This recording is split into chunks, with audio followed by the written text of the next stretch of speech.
ಹೇಳಿಕೇಳಿ ನಮ್ಮ ಇಡೀ ಜಗತ್ತಿಗೆ ಧಾರ್ಮಿಕ ಸಹಿಷ್ಣುತೆಯ ಪಾಠ ಮಾಡಿದಂತಹ ಪುಣ್ಯದ ಕ್ಷೇತ್ರ ಧರ್ಮಸ್ಥಳ ಕ್ಷೇತ್ರ. ಶ್ರೀ ಕ್ಷೇತ್ರ ಧರ್ಮಸ್ಥಳದ ಬಗ್ಗೆ ತಮಗೆಲ್ಲರಿಗೂ ಕೂಡ ಗೊತ್ತಿದೆ, ಪ್ರತಿಯೊಬ್ಬರಿಗೂ ಕೂಡ ಗೊತ್ತಿರುವಂತಹ ವಿಚಾರ. ಶ್ರೀ ಕ್ಷೇತ್ರ ಧರ್ಮಸ್ಥಳ ಅನ್ನುವಂಥದ್ದು ಧಾರ್ಮಿಕವಾಗಿರುವಂತಹ ಕೇಂದ್ರವಾಗಿರದೆ ಸಾಮಾಜಿಕವಾಗಿ, ಧಾರ್ಮಿಕವಾಗಿ, ಸಾಂಸ್ಕೃತಿಕವಾಗಿ, ಶೈಕ್ಷಣಿಕವಾಗಿ ನಮ್ಮ ಸಮಾಜಕ್ಕೆ ಬಹಳಷ್ಟು ವಿಭಾಗಗಳಲ್ಲಿ ಕೊಡುಗೆಯನ್ನು ಕೊಟ್ಟಿರುವಂತಹ ಒಂದು ಪುಣ್ಯದ ಮಣ್ಣು, ಪುಣ್ಯದ ಕ್ಷೇತ್ರ. ಈ ಪುಣ್ಯದ ಮಣ್ಣಿನಲ್ಲಿ ತುಂಬಾ ದೊಡ್ಡ ಮಟ್ಟದಲ್ಲಿ ಕಾರ್ಯನಿರ್ವಹಿಸ್ತಾ ಇರುವಂತಹ ಒಂದು ಅತ್ಯದ್ಭುತವಾಗಿರುವಂತಹ ಸಂಸ್ಥೆ 1982ರಲ್ಲಿ ಪ್ರಾರಂಭವಾಗಿರುವಂತಹ ಈ ಒಂದು ಸಂಸ್ಥೆ ಏನಿದೆ, ಇದೀಗ ನಮ್ಮ ದೇಶದಾದ್ಯಂತ ತುಂಬಾ ದೊಡ್ಡ ಮಟ್ಟದಲ್ಲಿ ಸಾಧನೆಯನ್ನ ಮಾಡ್ತಾ ಇದೆ. ಯಾವ ರೀತಿ ಸಾಧನೆ ಅಂತ ಬಂದಾಗ, ಮಧ್ಯಮ ವರ್ಗದವರು, ಬಡ ವರ್ಗದವರು ತಮ್ಮ ಕಾಲ ಮೇಲೆ ತಾವುಗಳು ನಿಂತ್ಕೊಳ್ಬೇಕು, ಏನಾದರೂ ಒಂದು ಸಾಧನೆಯನ್ನ ಮಾಡಬೇಕು ಅನ್ನುವಂತಹ ನಿಟ್ಟಿನಲ್ಲಿ ಬಹಳಷ್ಟು ದೊಡ್ಡ ಮಟ್ಟದಲ್ಲಿ ಸಾಧನೆಯನ್ನ ಮಾಡುವಲ್ಲಿ ಪೂರಕವಾಗಿರುವಂತಹ ಸಂಸ್ಥೆ. ಗಾಂಧೀಜಿಯವರ ಗ್ರಾಮ ರಾಜ್ಯದ ಒಂದು ಪರಿಕಲ್ಪನೆ ಏನಿದೆ ಅದನ್ನ ಸಾಕಾರಗೊಳಿಸುವಲ್ಲಿ ಪ್ರಮುಖವಾಗಿರುವಂತಹ ಪಾತ್ರವನ್ನು ವಹಿಸ್ತಾ ಇರುವಂತಹ ಸಂಸ್ಥೆ. ಜೊತೆಗೆ ಗ್ರಾಮೀಣ ಅಭಿವೃದ್ಧಿಯಲ್ಲಿ ಹೊಸ ಭಾಷ್ಯವನ್ನ ಬರೆದಿರುವಂತಹ ಸಂಸ್ಥೆ. ಸಾಮಾಜಿಕವಾಗಿ, ಆರ್ಥಿಕವಾಗಿ, ಸಮುದಾಯ ಸಬಲೀಕರಣಕ್ಕಾಗಿ ಅತಿ ದೊಡ್ಡ ಮಟ್ಟದಲ್ಲಿ, ಗ್ರಾಮ ಮಟ್ಟದಲ್ಲಿ, ಹಳ್ಳಿಯ ಮಟ್ಟದಲ್ಲಿ ದೊಡ್ಡ ಮಟ್ಟದ ಕ್ರಾಂತಿಯನ್ನ ಮಾಡಿರುವಂತಹ ಸಂಸ್ಥೆ ಶ್ರೀ ಕ್ಷೇತ್ರ ಧರ್ಮಸ್ಥಳ ಗ್ರಾಮಾಭಿವೃದ್ಧಿ ಯೋಜನೆ. ಇವೆಲ್ಲದರ ಜೊತೆಗೆ ಈ ಒಂದು ಸಾಧನೆಯ ಯಶೋಗಾಥೆ ಏನಿದೆ, ಈ ಸಾಧನೆಯ ಯಶೋಗಾಥೆಯ ಹಿಂದೆ ಬೆನ್ನೆಲುಬಾಗಿ ಶಕ್ತಿಯಾಗಿ ನಿಂತಿರುವಂಥದ್ದು ನಮ್ಮ ದೇಶದ ಪ್ರತಿಷ್ಠಿತ ಬ್ಯಾಂಕ್ಗಳು. ಇವತ್ತಿನ ನಮ್ಮ ಕಾರ್ಯಕ್ರಮದಲ್ಲಿ ನೇರವಾಗಿ ನಮ್ಮ ಕುಡ್ಲ ವಾಹಿನಿಯ ಸ್ಟುಡಿಯೋದಲ್ಲಿ ಬ್ಯಾಂಕಿಂಗ್ ಕ್ಷೇತ್ರದ ದಿಗ್ಗಜರು, ಜೊತೆಗೆ ಬ್ಯಾಂಕಿಂಗ್ ಕ್ಷೇತ್ರ ಅಂತ ಬಂದಾಗ ಈ ಬ್ಯಾಂಕಿಂಗ್ ಕ್ಷೇತ್ರದಲ್ಲಿ ಸಾಧನೆ ಮಾಡಿರುವಂತಹ ಸಾಧಕರು ಕೂಡ ನಮ್ಮ ಜೊತೆ ಇದ್ದಾರೆ. ಇವರು ಈ ಧರ್ಮಸ್ಥಳ ಗ್ರಾಮಾಭಿವೃದ್ಧಿ ಯೋಜನೆಯ ಈ ಸಾಧನೆಗೆ, ಈ ಯಶಸ್ಸಿಗೆ ಅತ್ಯಂತ ಪೂರಕವಾಗಿ ಕೆಲಸ ಮಾಡಿರುವಂತಹ ಸಾಧಕರು. ಹಾಗಿದ್ದಾಗ ಇವತ್ತಿನ ವಿಶೇಷ ಕಾರ್ಯಕ್ರಮ ಧರ್ಮಸ್ಥಳ ಗ್ರಾಮಾಭಿವೃದ್ಧಿ ಯೋಜನೆಯ ಯಶೋಗಾಥೆ ಕಾರ್ಯಕ್ರಮ.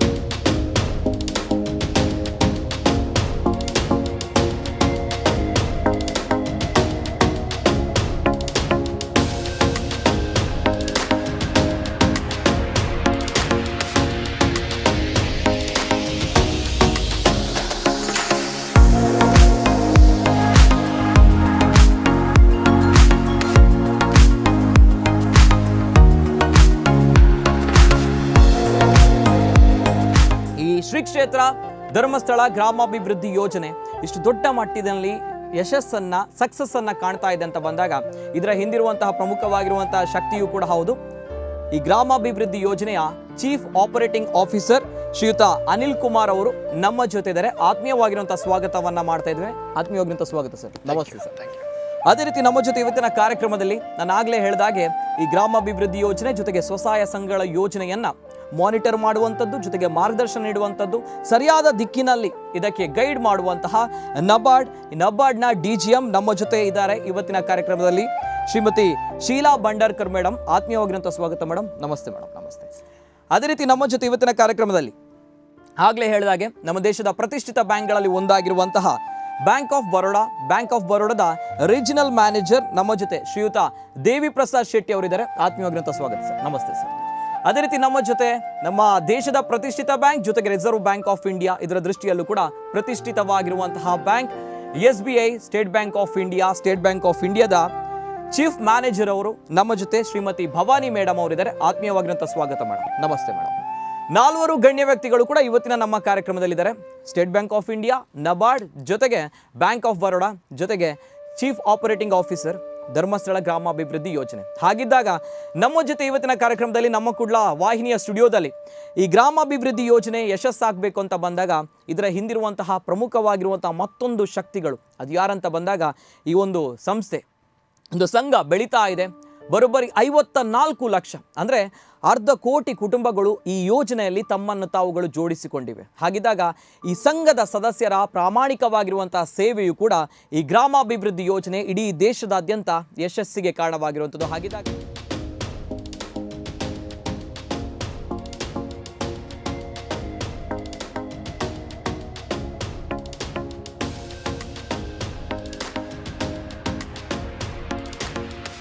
ಈ ಒಂದು ಕಾರ್ಯಕ್ರಮದಲ್ಲಿ ಸಾಕ್ಷೀಭೂತರಾಗಿರ್ತಕ್ಕಂಥದ್ದು ನಮ್ಮ ಸದಸ್ಯರು. ಇವತ್ತು ಇಡೀ ಗ್ರಾಮಾಭಿವೃದ್ಧಿ ಯೋಜನೆ ಯಾರಿಗಾಗಿದೆ? ನಮ್ಮ ಸದಸ್ಯರಿಗಾಗಿದೆ. ಈ ನಮ್ಮ ಸದಸ್ಯರನ್ನು ಯಾವತ್ತು ಫಲಾನುಭವಿಗಳಂತ ನಮ್ಮ ಯೋಜನೆಯಲ್ಲಿ ಕರೆಯೋದಿಲ್ಲ. ಫಲಾನುಭವಿಗಳ ಅರ್ಥ ಸ್ವಲ್ಪ ಎಲ್ಲೋ ಒಂದು ರೀತಿಯಲ್ಲಿ ಫಲವನ್ನು ಸ್ವೀಕರಿಸೋರಂತಾಗುತ್ತೆ. ಆದರೆ ನಮ್ಮ ಯೋಜನೆಯಲ್ಲಿ ನಮ್ಮ ಸದಸ್ಯರನ್ನು ನಾವು ಪಾಲುದಾರರು, ಪ್ರಗತಿಯಲ್ಲಿ ಪಾಲುದಾರ ಅಂತ ಹೇಳ್ತೇವೆ. ನಾವು ನಿಮ್ಮ ಪ್ರಗತಿಯಲ್ಲಿ ಪಾಲುದಾರರು, ನಿಮ್ಮ ಪ್ರಗತಿಯಲ್ಲಿ ನೀವು ಪಾಲುದಾರರು. ಸೊ ಪ್ರಗತಿಯಲ್ಲಿ ಪಾಲುದಾರಾಗಿರ್ತಕ್ಕಂತಹ ನಮ್ಮ ಸದಸ್ಯರು ಇಡೀ ಯೋಜನೆ ಅಸ್ತಿತ್ವ.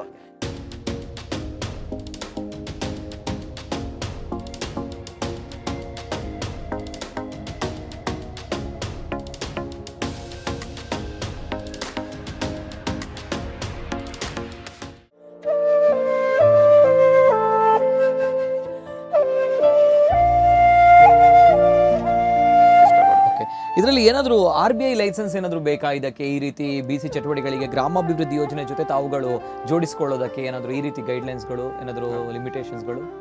ರಿಸರ್ವ್ ಬ್ಯಾಂಕ್ ಅಂತ ಹೇಳಿದರೆ ನಮ್ಮ ಭಾರತದ ಎಲ್ಲ ಬ್ಯಾಂಕಿಂಗ್ ವ್ಯವಸ್ಥೆಯನ್ನು ನಿಯಂತ್ರಿಸುವ ಸಂಸ್ಥೆ. ನಮ್ಮ ಯಾವುದೇ ಒಂದು ಬ್ಯಾಂಕಿಂಗ್ ಸಂಸ್ಥೆ ಭಾರತದಲ್ಲಿ ಕಾರ್ಯವನ್ನು ನಿರ್ವಹಿಸಬೇಕಂತಾದರೆ ಅದಕ್ಕೆ ಒಂದು ಲೈಸೆನ್ಸ್ ಬೇಕು. ಆ ಲೈಸೆನ್ಸ್ ಕೊಡುವಂಥದ್ದು ರಿಸರ್ವ್ ಬ್ಯಾಂಕ್ ಆಫ್ ಇಂಡಿಯಾ. ಆ ರಿಸರ್ವ್ ಬ್ಯಾಂಕ್ ಆಫ್ ಇಂಡಿಯಾದಲ್ಲಿ ನಮಗೆ ಇನ್ನೊಂದು ಏನು ಅವಕಾಶ ಕೊಟ್ಟಿದ್ದಾರೆ ಅಂತ ಹೇಳಿದರೆ, ನಮಗೆ ನಮ್ಮ ಬ್ಯಾಂಕಿಂಗ್ ಸೇವೆಗಳನ್ನು ವಿಸ್ತಾರ ಮಾಡಲಿಕ್ಕೆ ನಾವು BCಗಳನ್ನು ಕೂಡ ಅಪಾಯಿಂಟ್ ಮಾಡ್ಬೋದು. BCಗಳನ್ನ ಅಪಾಯಿಂಟ್ಮೆಂಟ್ ಅಂತ ಹೇಳಿದ್ರೆ BC ಯಾವುದಾದ್ರೂ ವ್ಯಕ್ತಿ ಆಗಿರ್ಬೋದು, ಯಾವುದಾದ್ರೂ ಒಂದು ಸಂಸ್ಥೆ ಆಗಿರ್ಬೋದು, ಸೊಸೈಟಿ, ಟ್ರಸ್ಟ್ ಅಥವಾ ಕಂಪನಿ ಏನೇ ಆಗಿರ್ಬೋದು, ನಾವು BCಗಳಾಗಿ ನಾವು ಅವ್ರನ್ನ ಅಪಾಯಿಂಟ್ ಮಾಡ್ಬೋದು. ಅದೇ ರೀತಿ ನಾವು ಆ ನಿಯಮಗಳ RBI ಏನು ನಮಗೆ ಪರ್ಮಿಷನ್ ಕೊಟ್ಟಿದೆ BCಯನ್ನು ಅಪಾಯಿಂಟ್ಮೆಂಟ್ ಮಾಡಲಿಕ್ಕೆ, ಅದರ ಪ್ರಕಾರ ನಾವು SKDRDP ಅವರನ್ನ ನಮ್ಮ BC ಆಗಿ ನಾವು ನಿಯೋಜಿಸಿಕೊಂಡಿದ್ದೇವೆ. ಅದರ ಪ್ರಕಾರ ನಾವು ಒಂದು ಏನಂತ ಹೇಳಿದರೆ ಯಾವುದು RBI ಲೈಸೆನ್ಸ್ ಅಂತ ಬೇಕಾಗಿಲ್ಲ. ನಮ್ಮ ನಡುವೆ SKDRDP ಮತ್ತು ಬ್ಯಾಂಕ್ ಆಫ್ ಬರೋಡಾದ ನಡುವೆ ಒಂದು ಅಧಿಕೃತ ಒಪ್ಪಂದವನ್ನು ಮಾಡ್ಕೊಂಡಿದ್ದೇವೆ. ಮೆಮೊರಾಂಡಮ್ ಆಫ್ ಅಂಡರ್ಸ್ಟ್ಯಾಂಡಿಂಗ್ ಅಂತ ನಾವು ಮಾಡ್ಕೊಂಡಿದ್ದೇವೆ. ಆ ಮೆಮೊರಾಂಡಮ್ ಆಫ್ ಅಂಡರ್ಸ್ಟ್ಯಾಂಡಿಂಗ್ ಪ್ರಕಾರ SKDRDP ಅವರು ತಮ್ಮ ಕಾರ್ಯವನ್ನು ನಿರ್ವಹಿಸ್ತಾ ಇದ್ದಾರೆ. ಯಾವುದೇ ಸಂಘಗಳಾಗಿರುವ ಎಲ್ಲ ಸಂಘಗಳಿಗೆ ಬ್ಯಾಂಕಿಂಗ್ ಚಾನಲ್ ಅಂದರೆ ಬ್ಯಾಂಕಿನ ಮೂಲಕ ಸಾಲ ಸೌಲಭ್ಯ ಅವರಿಗೆ ಕಲ್ಪಿಸುವಂಥ ಕೆಲಸವನ್ನು ಮಾಡ್ತಾ ಇದ್ದಾರೆ. ಅದೇ ರೀತಿ ಈ ನಮ್ಮ ಒಪ್ಪಂದದ ಪ್ರಕಾರ ಯಾವುದೇ ಸಂಘ ಆಗಿರ್ಬೋದು, ಸಂಘದ ನಿರ್ವಹಣೆ ಆಗಿರ್ಬೋದು, ಸಂಘದ ದಾಖಲಾತಿ ನಿರ್ವಹಣೆ ಇರ್ಬೋದು ಅಥವಾ ಮರುಪಾವತಿ ತನಕ ಎಲ್ಲ ಜವಾಬ್ದಾರಿಯನ್ನು ನಮ್ಮ ಯೋಜನೆ ವಹಿಸ್ಕೊಂಡಿರುತ್ತೆ. ಹಾಗಾಗಿ ಬ್ಯಾಂಕಿಗೆ ಇದರಲ್ಲಿ ನಮಗೆ ಸ್ವಲ್ಪ ರಿಸ್ಕ್ ಫ್ರೀ ಅಂತ ಹೇಳ್ಬೋದು ನಾವು. ಹಾಗಾಗಿ ಎಲ್ಲ ರೆಸ್ಪಾನ್ಸಿಬಿಲಿಟಿ ಅವ್ರ ಹತ್ರ ಇರುತ್ತೆ. ನಮ್ಮ ಬ್ಯಾಂಕಲ್ಲಿ ಯಾವುದೇ ಒಂದು ಲೋನ್ ಕೊಡಬೇಕಿದ್ರೆ ನಾವು ಡ್ಯೂ ಡಿಲಿಜೆನ್ಸ್ ಅಂತ ಮಾಡ್ತೇವೆ. ಯಾಕಂದರೆ ನಾವು ಹೋಗಬೇಕು, ಅದಕ್ಕೊಂದು ಎನ್ಕ್ವೈರಿ ಏಜೆನ್ಸಿ ಇರುತ್ತೆ. ಬಾರೋವರ್ ಅಥವಾ ಯಾರು ಲೋನ್ ತೊಗೊಳ್ತಾರೆ ಅವ್ರ ಬಗ್ಗೆ ನಾವು ಎಲ್ಲ ಗ್ರೌಂಡ್ ಲೆವೆಲ್ ಎನ್ಕ್ವೈರಿ ಮಾಡಬೇಕಿರುತ್ತೆ. ಬಟ್ ಈ ಕೇಸಲ್ಲಿ ಏನಾಗುತ್ತೆ, ಇವರೇ ಎಲ್ಲ ನಿರ್ವಹಣೆಯಿಂದ ಹಿಡಿದು ಮರುಪಾವತಿ ತನಕ, ಸಂಘಗಳ ಮರುಪಾವತಿ ತನಕ ಇವರೇ ಒಂದು ರೆಸ್ಪಾನ್ಸಿಬಿಲಿಟಿ ತಗೊಳ್ತಾ ಇರಬೇಕಾದ್ರೆ ನಮಗೆ ರಿಸ್ಕ್ ಫ್ರೀ ಲೆಂಡಿಂಗ್ ಆಗ್ತಾ ಇದೆ. ಹಾಗಾಗಿ ಈ ಜವಾಬ್ದಾರಿ ಅವ್ರ ಹತ್ರ ಇರ್ತದೆ. ಅದು ಅಲ್ಲದೆ ನಮ್ಮ ಈ ಒಪ್ಪಂದ ಏನಾಗ್ತದೆ ಅಂತ ಹೇಳಿದರೆ, ನಾವು ಪ್ರತಿ ವರ್ಷ ಇದನ್ನ ರಿವ್ಯೂ ಮಾಡ್ತೇವೆ. ನಮ್ಮ ಬ್ಯಾಂಕಿನ ಅಧಿಕಾರಿಗಳಾಗಿರ್ಬೋದು ಅಥವಾ ನಮ್ಮ ಬ್ಯಾಂಕಿನ ಆಡಿಟರ್ಸು ಈ ಎಲ್ಲ ನಮ್ಮ ನಿಯಮಗಳ ಪ್ರಕಾರ ಇವರು ಕಾರ್ಯವನ್ನು ನಿರ್ವಹಿಸ್ತಾ ಇದ್ದಾರಾ, ಮತ್ತೆ ಸಂಘಗಳ ಕಾರ್ಯವೈಖರಿ ಹೇಗಿದೆ, ಇದೆಲ್ಲ ನೋಡಿಕೊಂಡು ನಾವು ಪ್ರತಿ ವರ್ಷ ಇದನ್ನ ರಿವ್ಯೂ ಮಾಡ್ತೇವೆ. ಅಂದರೆ ಅದನ್ನ ಮುಂದುವರ್ಸ್ಕೊಂಡು ಹೋಗ್ತೇವೆ ಪ್ರತಿ ವರ್ಷ.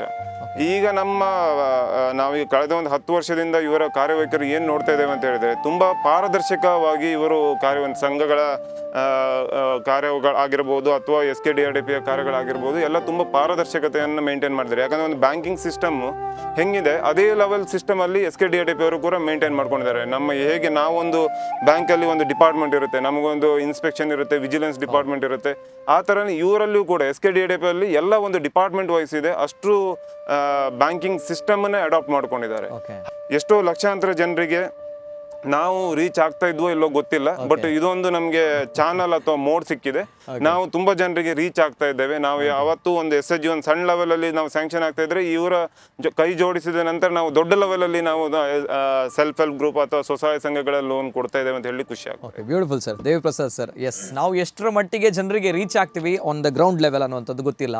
ಆದರೆ SKDRDP ಇಂದ ನಾವುಗಳು ರೀಚ್ ಆಗಿದ್ದೀವಿ ಅಂತಂದರೆ ನಾವು ಪ್ರತಿಯೊಂದು ಹಳ್ಳಿಯಲ್ಲಿ ಗ್ರಾಮಗಳಲ್ಲಿ ಒಂದು ಜನರು 4-5 ಜನರು ಸೇರ್ತಾರೆ. ಒಂದು ಸಂಜೆ ಹೊತ್ತಲ್ಲಿ ಬೆಳಿಗ್ಗೆ ಹೊತ್ತಲ್ಲಿ ಒಂದು ಸಭೆ ಸೇರ್ತಾರೆ ಅಂತ ಬಂದಾಗ ಅವ್ರುಗಳಿಗೆ ಏನು ಬೇಕು ಅದು ಮುಂದಕ್ಕೆ ಅವರ ಒಂದು ಗ್ರಾಮದ ಪರಿವರ್ತನೆ ಜೊತೆಗೆ ಅವರ ಒಂದು ಬದುಕಿನ ಪರಿವರ್ತನೆ ಕೂಡ ಭಾಷ್ಯವನ್ನು ಬರೆದಿರುವಂಥ ಒಂದು ಅತ್ಯದ್ಭುತವಾಗಿರುವಂತಹ ಒಂದು ಪರಿಕಲ್ಪನೆ ಇದು.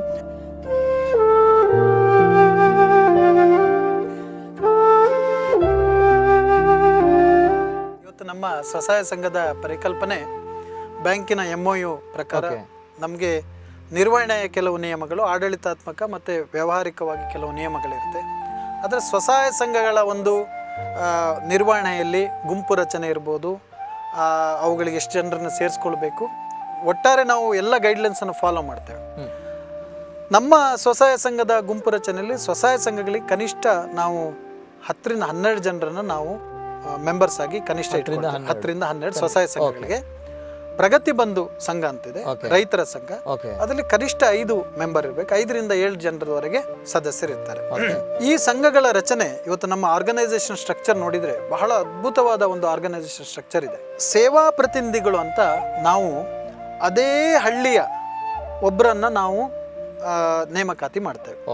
ಸೇವಾ ಪ್ರತಿನಿಧಿಗಳನ್ನು ನಾವು ಒಂದು ತಾತ್ಕಾಲಿಕವಾಗಿ ಒಂದು ಕಾಂಟ್ರಾಕ್ಟ್ ಬೇಸಿಸ್ ಮೇಲೆ ಅವ್ರು ನೇಮಕಾತಿ ಮಾಡ್ತೇವೆ. ಯಾಕಂದ್ರೆ ಆ ಹಳ್ಳಿಯ ಸಂಪೂರ್ಣ ಪರಿಚಯ ಅವ್ರಿಗೆ ಇರುತ್ತೆ, ಆ ಜನರ ಕಷ್ಟಗಳು ಅವ್ರಿಗೆ ಗೊತ್ತಿರುತ್ತೆ. ನಮ್ಮ ಸೇವಾ ಪ್ರತಿನಿಧಿಗಳು ಅದೇ ಒಂದು ಹಿನ್ನೆಲೆಯಲ್ಲಿ ಬಂದಿರತಕ್ಕಂಥ, ನಮ್ಮ ಯಾವ ಕಾರ್ಯಕರ್ತರು ಶ್ರೀಮಂತರಲ್ಲ, ಜನರ ಕಷ್ಟ ಗೊತ್ತಿದ್ದು ಅದೇ ವಾತಾವರಣದಲ್ಲಿ ಬಂದಿರತಕ್ಕಂಥದ್ದು. ಅವ್ರದ್ದು ಎಜುಕೇಶನ್ ಕ್ವಾಲಿಫಿಕೇಶನ್ ಮಾಸ್ಟರ್ ಡಿಗ್ರಿ ಅಲ್ಲದೆ ಇರ್ಬೋದು, ಆದರೆ ಜನರ ಕಷ್ಟವನ್ನ ಅರ್ಥ ಮಾಡಿಕೊಂಡು ಸ್ಪಂದಿಸುವ ಹೃದಯ ಸ್ಪರ್ಶಿ ಸೇವೆಯಲ್ಲಿ ಅವರು PhD ಮಾಡಿದ್ದಾರೆ. ಅವರಿಗೆ ಜನರ ಭಾಷೆ ಗೊತ್ತುಂಟು, ಕಷ್ಟ ಸುಖಗಳು ಗೊತ್ತಿದೆ. ಹಾಗಾಗಿ ನಮ್ಮ ಸೇವಾ ಪ್ರತಿನಿಧಿಗಳನ್ನ ಹಳ್ಳಿಯಿಂದನೇ ಆಯ್ಕೆ ಮಾಡ್ತೇವೆ. ಅವರು ನಮ್ಮ ಯೋಜನೆಯ ನಿಯಮದ ಪ್ರಕಾರ ಎಂಥ ಸದಸ್ಯರನ್ನ ಆಯ್ಕೆ ಮಾಡಬೇಕು, ಈ ಕುಟುಂಬದಲ್ಲಿ ಎಷ್ಟು ಜನ ಇದ್ದಾರೆ, ಈ ಕುಟುಂಬಕ್ಕೆ ಯೋಜನೆಯ ಸೌಲಭ್ಯ ಖಂಡಿತ ಬೇಕಾಗಿದೆ, ಅವರಿಗೆ ಹೋಗಿ ಮಾಹಿತಿಯನ್ನು ಕೊಡ್ತಾರೆ. ಈಗ ಏನಾಗಿದೆ, ನಮ್ಮ ಗ್ರಾಮಾಭಿವೃದ್ಧಿ ಯೋಜನೆ ಬಗ್ಗೆ ಎಲ್ರಿಗೂ ಗೊತ್ತಾಗಿದೆ. ಇಷ್ಟು ಒಳ್ಳೆಯ ವ್ಯವಸ್ಥೆ, ಈ ಸಂಘಕ್ಕೆ ಸೇರ್ಬೇಕನ್ನೋದು ಸ್ವಯಂ ಪ್ರೇರಿತರಾಗಿ ಸದಸ್ಯರು ಬರ್ತಾರೆ. ಆದರೆ ಸ್ವಲ್ಪ ನಾವು ಹಿನ್ನೆಲೆ ನೋಡ್ತೇವೆ. ಮುಖ್ಯವಾಗಿ ನಮ್ಗೆ ಯಾಕೆ ಹಿನ್ನೆಲೆ ನಾವು ನೋಡ್ತೇವೆ ಅಂದರೆ, ಆ ಉಳಿದ ಇಡೀ ಸಂಘದ ವ್ಯವಸ್ಥೆ ಚೆನ್ನಾಗಿರ್ಬೇಕು. ಇವತ್ತು 55 ಲಕ್ಷ ಕುಟುಂಬಗಳು ಚೆನ್ನಾಗಿ ನಡೆಯುತ್ತೆ. ಎಲ್ಲೋ ಒಂದಿಷ್ಟು ಜನ ಕೆಟ್ಟ ಉದ್ದೇಶದಿಂದ ಸಂಘ ಸೇರಿದ್ರೆ ಈ ವ್ಯವಸ್ಥೆ ಹಾಳಾಗಬಾರ್ದು. ಯಾಕಂದ್ರೆ ಕೆಲವೊಮ್ಮೆ ಒಂದು ಸಣ್ಣ ಪ್ರಮಾಣದ ಕೆಟ್ಟ ವಸ್ತುಗಳು ದೊಡ್ಡ ಪ್ರಮಾಣದ ಒಳ್ಳೆಯ ವಸ್ತುಗಳನ್ನ ಹಾಳು ಮಾಡ್ಲಿಕ್ಕೆ ಸಾಧ್ಯ ಇರುತ್ತೆ. ಹಾಗಾಗಿ ಅವರ ಹಿನ್ನೆಲೆ ನೋಡ್ತೀವಿ. ಅವ್ರಿಗೆ ದುರಾಭ್ಯಾಸಗಳು ಇರಬಾರ್ದು, ಒಂದು ಸಮಾಜದಲ್ಲಿ ಒಳ್ಳೆಯ ಒಂದು ಗೌರವಯುತವಾಗಿ ಅವರು ಬದುಕಬೇಕು, ಅವರಿಗೆ ದುಡಿಬೇಕು, ಮುಂದೆ ಬರಬೇಕು ಅನ್ನೋ ಛಲ ಇರಬೇಕು, ಶಿಸ್ತುಬದ್ಧತೆ ಇರಬೇಕು.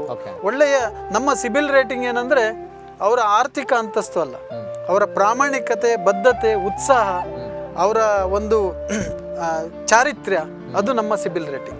ಅಂತಹ ಒಂದು ಲೈಕ್ ಮೈಂಡೆಡ್ ಪೀಪಲ್ ಅನ್ನ ಒಂದು ವಾಸ್ತವ್ಯಕ್ಕೆ ಸಮೀಪ ಇರ್ತಕ್ಕಂಥ, ಅಂದ್ರೆ ಸ್ಥಳೀಯವಾಗಿ ಅವ್ರಿಗೆ ಈಸಿ ಆಗ್ಬೇಕು. ಯಾಕಂದ್ರೆ ವಾರದಲ್ಲಿ ಮೀಟಿಂಗ್ ಕಂಡಕ್ಟ್ ಮಾಡ್ಲಿಕ್ಕೆ ದೂರ ಪ್ರದೇಶದಿಂದ ಬರುತ್ತೆ, ವಾರದಲ್ಲಿ 1 ದಿನ ಮೀಟಿಂಗ್ ಇರುತ್ತೆ. ಆ ಮೀಟಿಂಗಿಗೆ ಅವರಿಗೆ ಸುಲಭವಾಗಿ ಸೇರ್ಕೊಳ್ಬೇಕು. ಆ ಮೀಟಿಂಗ್ ಅಲ್ಲಿ ಅವರು ಕುತ್ಕೊಂಡು ಬಹಳ ಒಂದು ಫ್ಯಾಮಿಲಿ, ಅದೇ ಒಂದು ಫ್ಯಾಮಿಲಿ, ಬಹಳ ಚೆನ್ನಾಗಿ ಅವ್ರು ಮಾತಾಡ್ತಾರೆ, ಯೋಜನೆ ಕಾರ್ಯಕ್ರಮಗಳ ಬಗ್ಗೆ ಮಾತಾಡ್ತಾರೆ, ಮತ್ತೆ ಸಂಘದ ಎಲ್ಲ ದಾಖಲೆಗಳನ್ನು ಪರಿಶೀಲನೆ ಮಾಡ್ತಾರೆ, ವಾರದ ಉಳಿತಾಯ ಪಡ್ಕೊಳ್ತಾರೆ, ಉಳಿತಾಯ ಎಷ್ಟು, ಸಾಲದ ಮರುಪಾವತಿ ಎಷ್ಟು, ಯಾರಿಗಾದ್ರೂ ಸಾಲ ಬೇಕಾದ್ರೆ ಚರ್ಚೆ ಮಾಡ್ತಾರೆ, ಯೋಜನೆ ಯಾವುದಾದ್ರೂ ಕಾರ್ಯಕ್ರಮಗಳಿದ್ರೆ ಅದರ ಬಗ್ಗೆ ಚರ್ಚೆ ಮಾಡ್ತಾರೆ.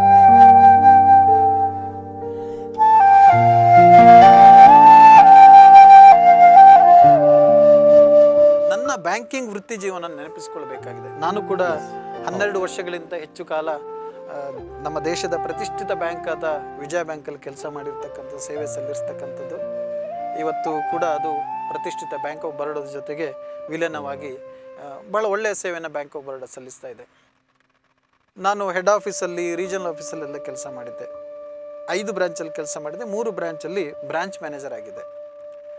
ಎಷ್ಟು ದಿನ ನನಗೆ ಬಹಳ ಸಂತೋಷ ಇರ್ತಿತ್ತು. ನಾವು ಬ್ಯಾಂಕಲ್ಲಿ ಕೆಲಸ ಮಾಡುವಾಗ ಒಂದಿಷ್ಟು ಜನರಿಗೆ ನಾವು ಸಹಾಯವನ್ನು ಮಾಡಿದಾಗ, ಸಾಲವನ್ನು ಕೊಟ್ಟಾಗ, ಬ್ಯಾಂಕಿನ ಸೇವೆಗಳನ್ನು ಕೊಟ್ಟಾಗ ಎಷ್ಟೋ ಜನ ಹಳ್ಳಿಯಿಂದ ನಮ್ಮಲ್ಲಿ ಸಾಲ ಕೇಳಲಿಕ್ಕೆ ಬರ್ತಾಯಿದ್ರು.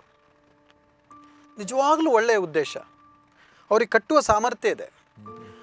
ಅವ್ರ ಹತ್ರ ಆದಾಯ ಇದೆ, ಭೂಮಿ ಇದೆ, ಮಕ್ಕಳು ಕೆಲಸಕ್ಕೆ ಹೋಗ್ತಾರೆ, ಅವರ ಉದ್ದೇಶ ಕೂಡ ಚೆನ್ನಾಗಿದೆ, ಮನೆ ರಿಪೇರಿ ಮಾಡ್ತಾರೋ ಅಥವಾ ಬೇರೆ ಇನ್ನೊಂದು ಇನ್ಕಮ್ ಜನರೇಟಿಂಗ್ ಆ್ಯಕ್ಟಿವಿಟೀಸ್ನೇ ಮಾಡ್ತಾರೆ, ಎಲ್ಲವೂ ಸರಿಯಾಗಿದೆ. ಆದರೆ ನಿಯಮದ ಪ್ರಕಾರ ಅವ್ರಿಗೆ ನನಗೆ ಸಾಲ ಕೊಡ್ಲಿಕ್ಕೆ ಆಗ್ತಾ ಇರಲಿಲ್ಲ. ಯಾಕಂದರೆ ಅವರ ಕೃಷಿ ಭೂಮಿ ಇದೆ ಅಂದರೆ ಅದು ಕೂಡ ರೆಕಾರ್ಡ್ ಸರಿ ಇರ್ತಿರ್ಲಿಲ್ಲ. ಮಕ್ಕಳು ಉದ್ಯೋಗದಲ್ಲಿ ಹೋಗಿದ್ದಾರೆ, ಒಬ್ಬ ಮಗ ಒಂದು ಕನ್ಸ್ಟ್ರಕ್ಷನ್ ಫೀಲ್ಡಲ್ಲಿದ್ದಾನೆ, ಆದಾಯ ಇದೆ, 500 ರೂಪಾಯಿ ದಿನಕ್ಕೆ ದುಡಿತಾನೆ, ಆದರೆ ಇನ್ಕಮ್ ಸರ್ಟಿಫಿಕೇಟ್ ಇಲ್ಲ. ಇನ್ನೊಬ್ಬರು ಮಗ ಎಲ್ಲೋ ಕೆಲಸ ಮಾಡ್ತಾನೆ, ಇನ್ಕಮ್ ಸರ್ಟಿಫಿಕೇಟ್ ಇಲ್ಲ.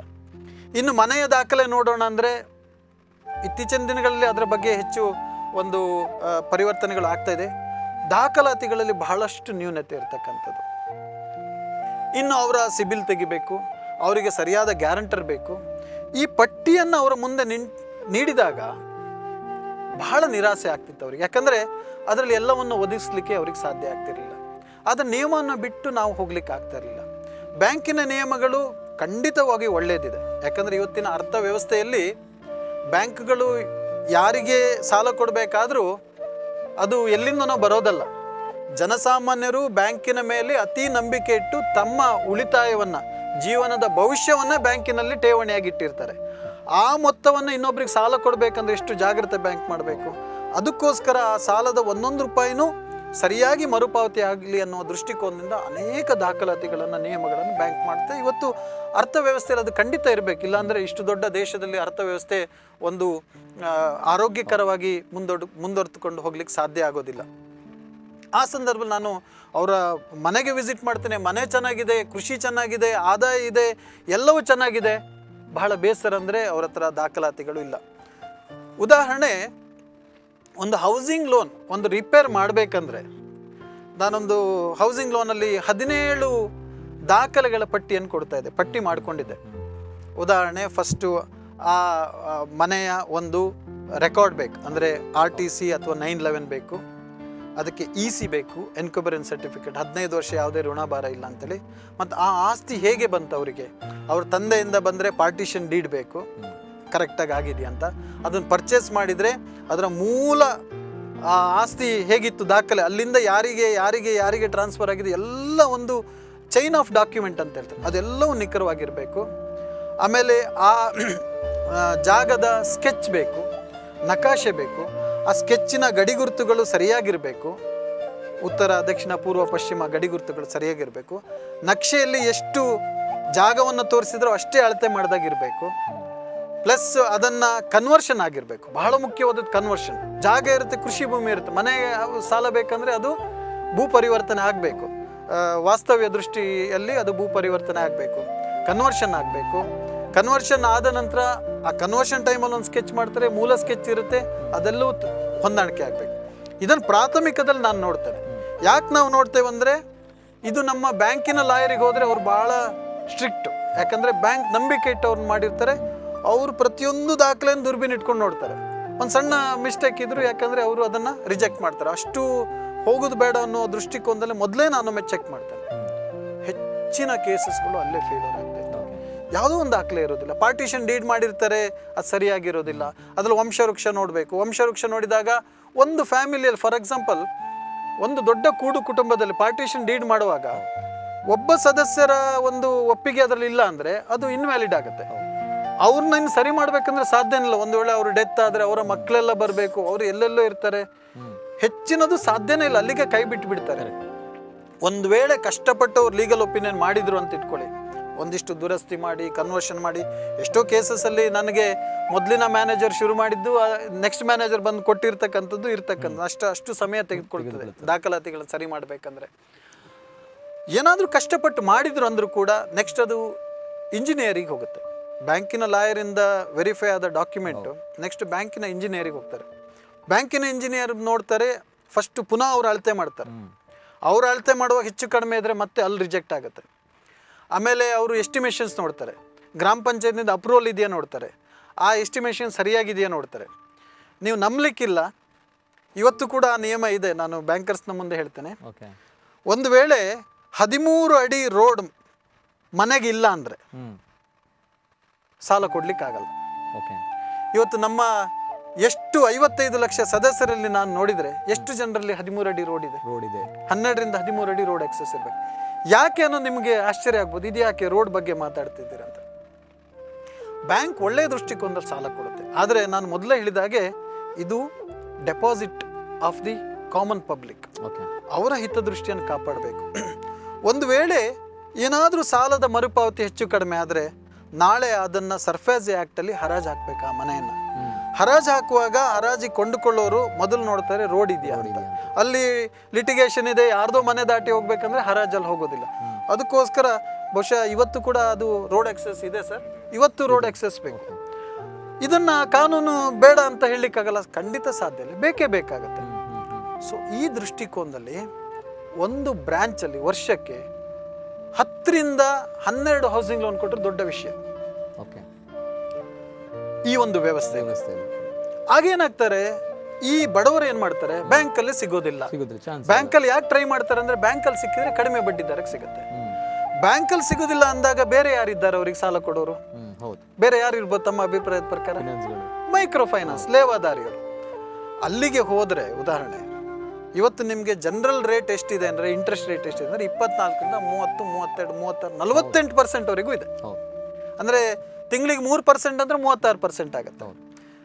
24% ಇಟ್ಕೊಳ್ಳಿ. ಫಾರ್ ಎಕ್ಸಾಂಪಲ್ 24% ಒಬ್ಬ ಏನಾದರೂ ಚಟುವಟಿಕೆ ಮಾಡಿದ, 30% ಮಾಡಿದ ಅಂದರೆ ಅವನ ಆದಾಯಗಳು ಎಷ್ಟಿರಬೇಕು? ಆ ಬಡ್ಡಿ ದರದಲ್ಲಿ ಮನೆ ಕಟ್ಕೊಂಡು ಖಂಡಿತ ನಿದ್ದೆ ಮಾಡ್ಲಿಕ್ಕೆ ಸಾಧ್ಯ ಇಲ್ಲ. ಆ ಬಡ್ಡಿಯಲ್ಲಿ ಕಟ್ಟಲಿಕ್ಕೆ ಬ್ಯಾಂಕಲ್ಲಿ ಹೋಗೋಣ ಅಂದರೆ ದಾಖಲಾತಿ ಇಲ್ಲ. ಇವರು ಅಲ್ಲೂ ಇಲ್ಲ ಇಲ್ಲೂ ಇಲ್ಲ, ಮಧ್ಯ ವ್ಯವಸ್ಥೆಯಲ್ಲಿ ನಿಂತ್ಕೊಳ್ಬೇಕಾಗುತ್ತೆ. ಪ್ರಗತಿ ಕುಂಠಿತವಾಗುತ್ತೆ, ಅಭಿವೃದ್ಧಿ ಹೊಂದಲಿಕ್ಕೆ ಸಾಧ್ಯ ಆಗೋದಿಲ್ಲ.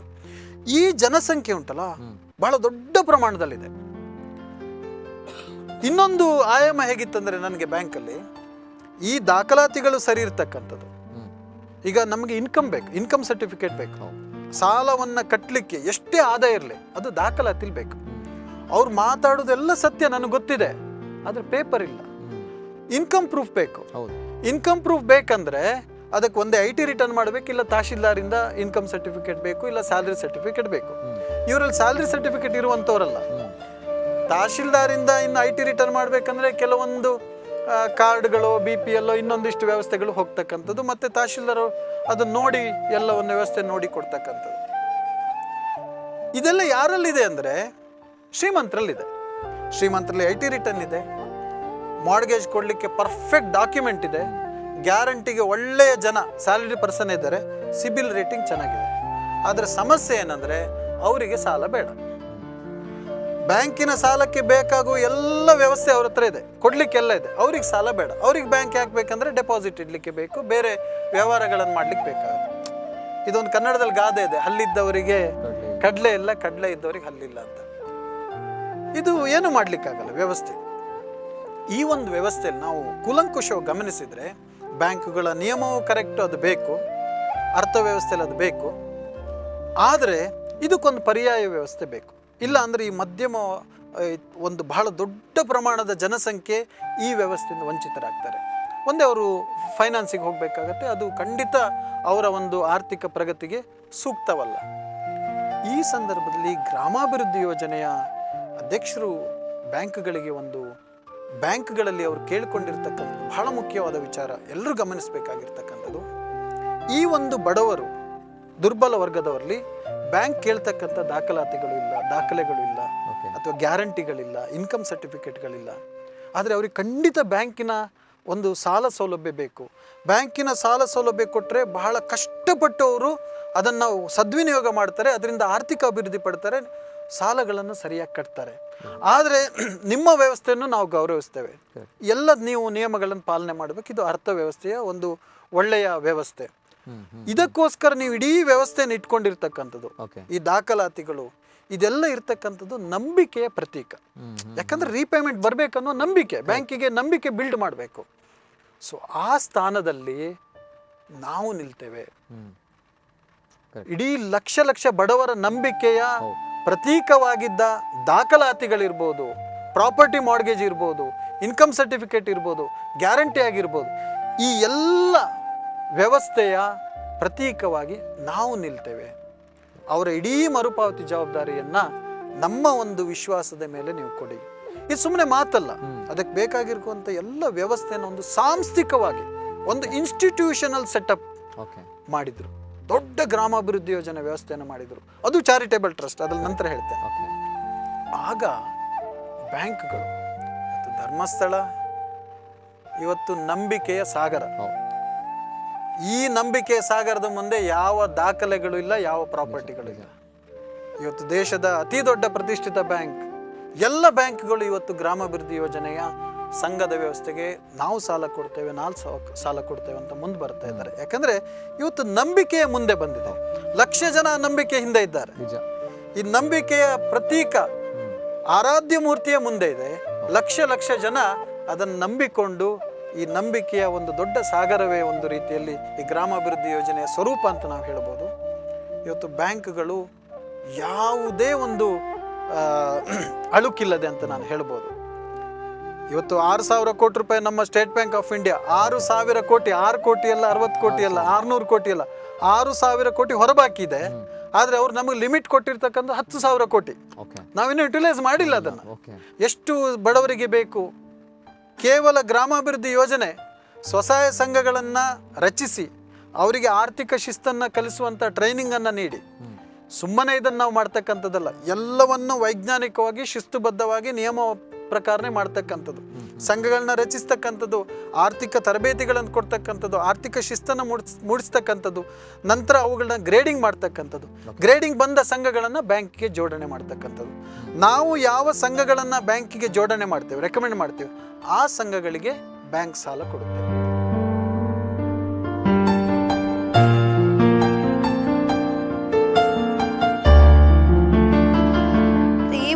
SKDRDPಗೆ ನಾವು ಕ್ಯಾಶ್ ಕ್ರೆಡಿಟ್ ಫೆಸಿಲಿಟಿ ಅಂತ ಕೊಡ್ತೀವಿ. ಸೊ ಯಾಕೆ ಹೇಳ್ತಾ ಇದ್ದೀನಿ ಅಂದರೆ, ಈ ಸೈಡ್ ನಾರ್ಮಲ್ SHGಗೆ ಅದೊಂದು ಟರ್ಮ್ ಲೋನ್ ಆಗಿ 60 ತಿಂಗಳು ಇಲ್ಲ 60 ತಿಂಗಳು ಇಲ್ಲಾಂದ್ರೆ 36 ತಿಂಗಳು ಅವರು ಕಟ್ಟಿ ಅದನ್ನು ಕ್ಲೋಸ್ ಮಾಡಬೇಕು. Here there is no end, it is a continuation. Cash credit ಅಂದರೆ ದ ಲಿಮಿಟ್ ಇಸ್, ಅದು ಒಂದು ಲಿಮಿಟನ್ನು ಫಿಕ್ಸ್ ಮಾಡ್ತೀವಿ. ಸರ್ ಹೇಳಿದಾಗೆ 25 lakhs ಒಂದು ಲಿಮಿಟ್ ಇರುತ್ತೆ, ಫಿಕ್ಸ್ ಮಾಡಿ ಇಟ್ಸ್ ಅ ಕಂಟಿನ್ಯೂಯೇಷನ್.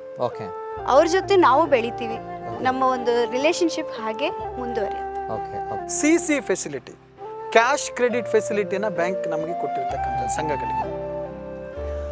ಉದಾಹರಣೆ, ಇತರ ಸ್ವಸಹಾಯ ಸಂಘಗಳಿಗೆ ಟರ್ಮ್ ಲೋನ್ ಕೊಡ್ತಾರೆ.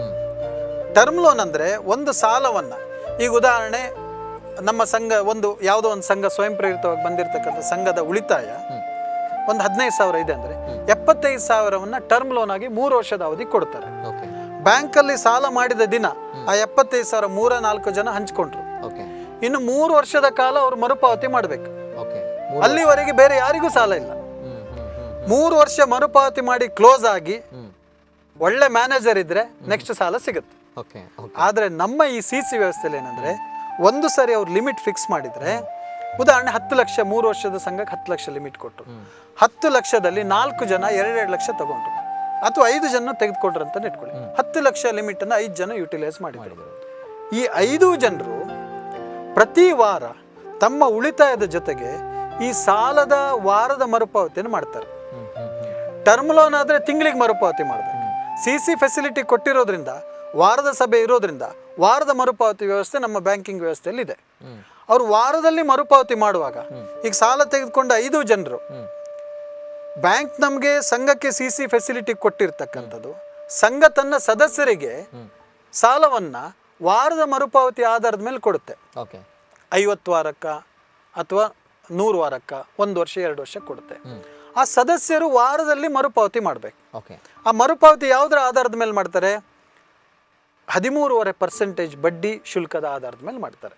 ಆ 13.5% ಅಲ್ಲಿ ಬ್ಯಾಂಕಿನ ಇಂಟ್ರೆಸ್ಟು ಸೇರ್ಕೊಂಡಿರುತ್ತೆ, ಬ್ಯಾಂಕ್ ನಮಗೆ ಸೇವಾ ಶುಲ್ಕ ಕೊಡ್ತಕ್ಕಂಥ 5% ವೆಚ್ಚನೂ ಸೇರ್ಕೊಂಡಿರುತ್ತೆ. ಸೊ ಈ ಒಂದು ಮರುಪಾವತಿಲಿ ಏನಾಗುತ್ತೆ, 5 ಜನ ವಾರದಲ್ಲಿ ಮರುಪಾವತಿ ಮಾಡುವಾಗ ಈ 10 ಲಕ್ಷ ಲಿಮಿಟ್ ಇದ್ದದ್ದು ಡೆಬಿಟ್ ಬ್ಯಾಲೆನ್ಸ್ ಕಡಿಮೆ ಆಗ್ತಾ ಬರುತ್ತೆ. ಮರುಪಾವತಿ ಆಗ್ತಿದ್ದಾಗೆ ಲಿಮಿಟ್ ಉಳಿತಾ ಬರುತ್ತೆ. ಆ ಲಿಮಿಟ್ಟು ಇನ್ನೊಬ್ಬ ಮೆಂಬರಿಗೆ ಸಿಗುತ್ತೆ. ಈಗ 5 ಜನ ಒಂದು 6 ತಿಂಗಳು ಕಟ್ಟಿದ್ರು, 2 ಲಕ್ಷ ಅದು ಕಟ್ಟಿದಾಗ ಅಷ್ಟು ಸಾಲ ಕಡಿಮೆ ಆಯಿತು, ಇನ್ನೊಂದು ಹೊಸ ಸದಸ್ಯರು ಅದನ್ನು ಪಡಿಬಹುದು. ನಿರಂತರವಾಗಿರುತ್ತೆ ಇದು. 3 ವರ್ಷ ಇದ್ದಿದ್ದು 5 ವರ್ಷ ಆಯಿತು ಸಂಘ, ಲಿಮಿಟನ್ನು ಜಾಸ್ತಿ ಮಾಡ್ತಾರೆ ಬ್ಯಾಂಕ್. 15 ವರ್ಷ 15 ಲಕ್ಷ ಮಾಡ್ತಾರೆ, 20 ಲಕ್ಷ ಮಾಡ್ತಾರೆ, 25 ಲಕ್ಷ ಮಾಡ್ತಾರೆ. ಒಂದು ಸದಸ್ಯರು ತಗೊಳ್ತಾರೆ, ಕಟ್ತಾರೆ, ಮತ್ತೊಬ್ಬರಿಗೆ ಅವಕಾಶ. ಈ ನಿರಂತರ ಆರ್ಥಿಕ ವ್ಯವಸ್ಥೆ ಇದರಲ್ಲಿ.